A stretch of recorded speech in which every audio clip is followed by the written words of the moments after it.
안녕하세요. 성도님들, 하루의 말씀 묵상 나눠보도록 하겠습니다. 오늘의 말씀은 여호수아 4장의 말씀입니다.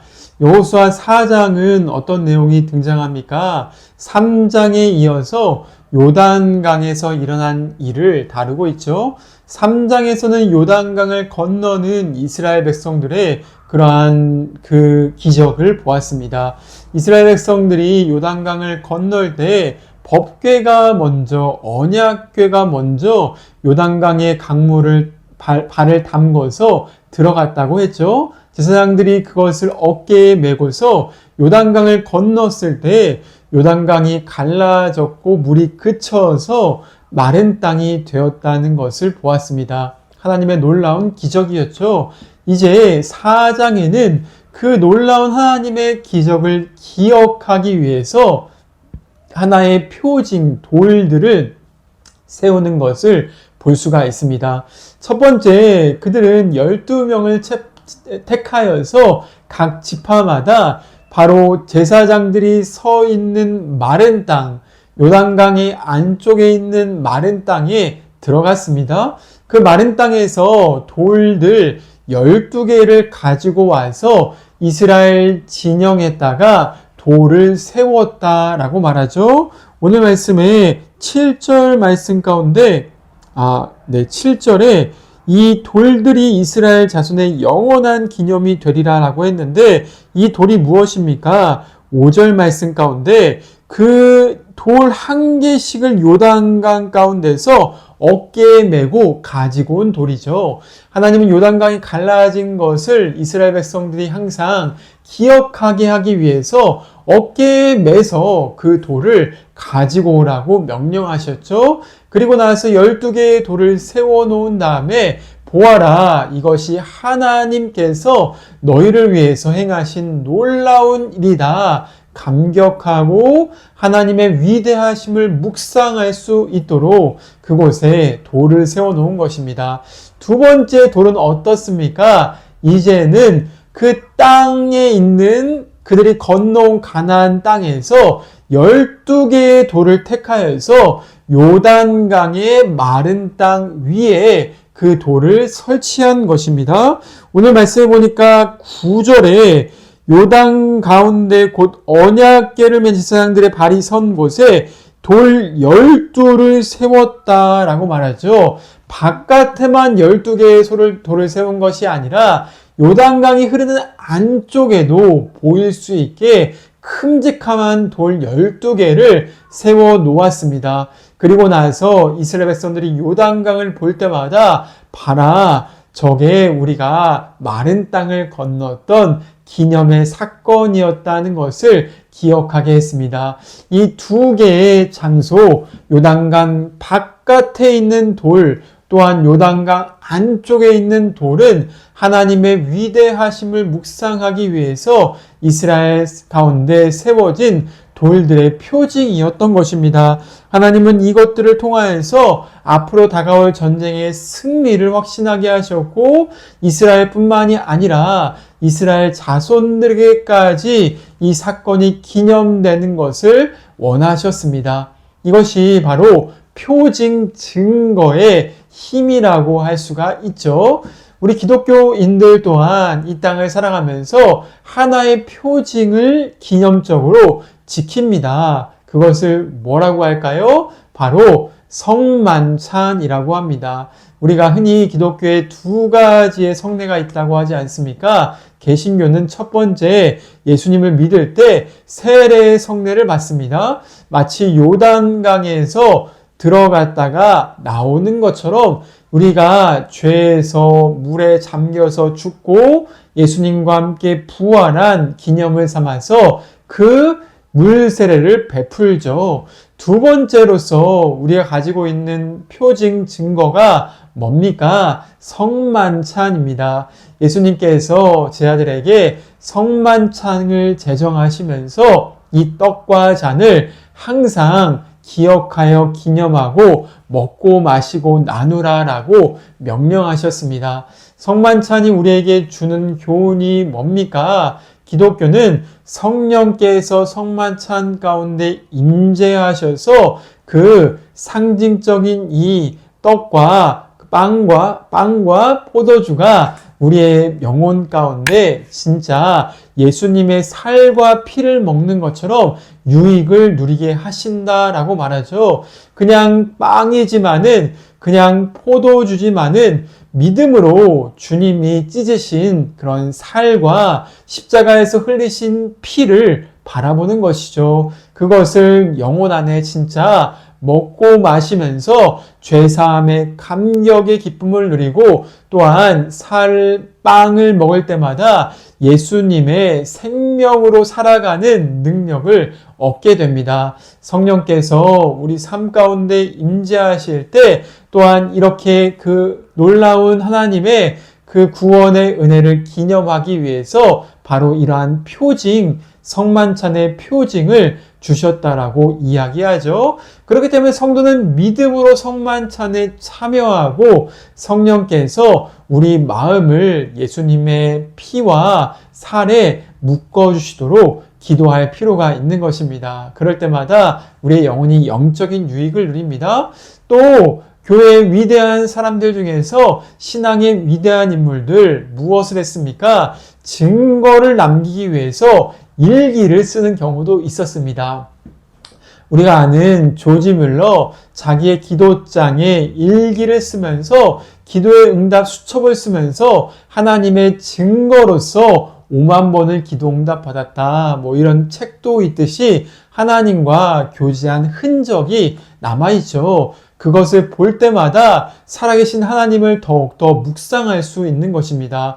또 교회의 위대한 사람들 일기장에 간증을 남기면서 하나님께서 행하신 위대한 일들을 후손들이 읽어볼 수 있도록 남겨놨습니다. 존 웨슬리나 조나단 에드워즈 휘필드, 그리고 이런 여러 가지 선교사님들, 그리고 데이비드라는 그러한 브레이너의 일기를 봤을 때 우리는 그 사람들의 일기가 우리에게 주는 교훈, 선교의 역사와 하나님의 역사를 묵상할 수 있게 하는 증거가 된 것입니다. 기독교인들이 한 증거를 볼 때마다 그냥 무덤덤하게 대하는 것이 아니라 하나님의 살아계심을 더욱더 묵상할 수 있게 됩니다. 가장 중요한 증거는 무엇입니까? 성경의 말씀이죠. 성경의 말씀은 살아계신 하나님께서 친히 이 땅 가운데 사람들을 택하셔서 우리에게 후손들에게까지 하나님의 말씀을 들려주기 위해서 남겨진 영적인 보물이고 영적인 유산입니다. 신앙인들은 이러한 모든 것들을 활용하면서 믿음으로 이 증거들을 붙들 때 증거를 넘어서서 살아계신 하나님을 만나게 되는 것입니다.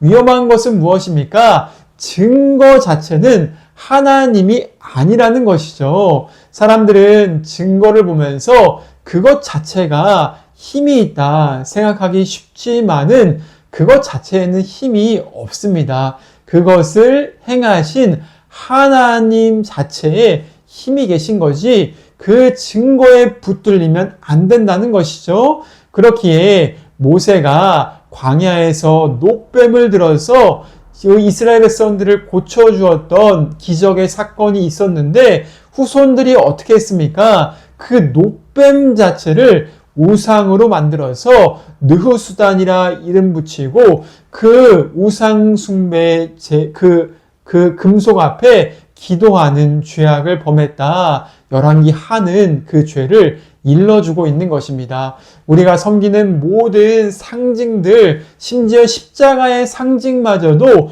결코 하나님도 아니고 예배 대상도 아니죠. 중요한 것은 무엇입니까? 그 증거들에서 행하신 하나님 자체에, 구원자이신 하나님 자체에, 요단강을 가르신 하나님을 묵상해야 한다는 것입니다.